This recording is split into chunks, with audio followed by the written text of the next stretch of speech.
नमस्कार मित्रांनो, सर्कल मराठी न्यूजमध्ये आपले स्वागत आहे।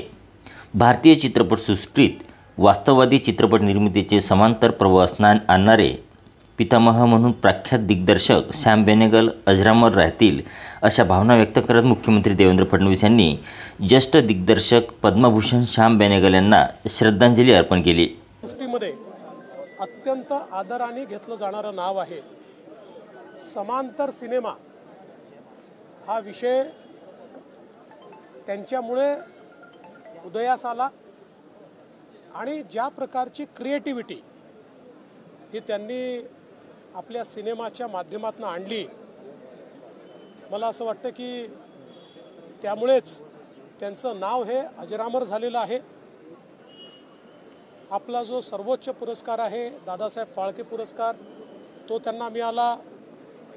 अनेक राष्ट्रीय पुरस्कार हे देखील त्यांना मिळाले आणि वेगवेगळी अतिशय प्रसिद्ध अशा प्रकारचे सिनेमे तयार करताना त्यांनी नेताजी सुभाषचंद्र बोस यांच्यावर द फॉरगॉटन हिरो हा जो काही सिनेमा तयार केला, मला असं वाटतं की त्यांनी खऱ्या अर्थानं नेताजींची कथा आपल्या समोर आणली।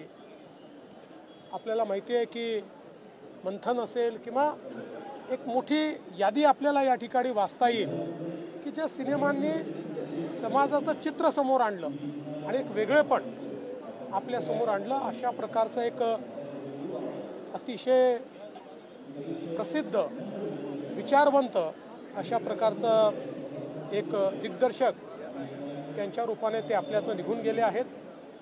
मी त्यांना विनम्र श्रद्धांजली अर्पण करतो आणि निश्चितच आमच्या सिनेसृष्टीचं आणि विशेषतः जी काही एक आमचं क्रिएटिव्ह विश्व आहे याचं एक मोठं नुकसान त्यांच्या झाल्याने झालं आहे, एवढंच या निमित्ताने सांगू इच्छितो।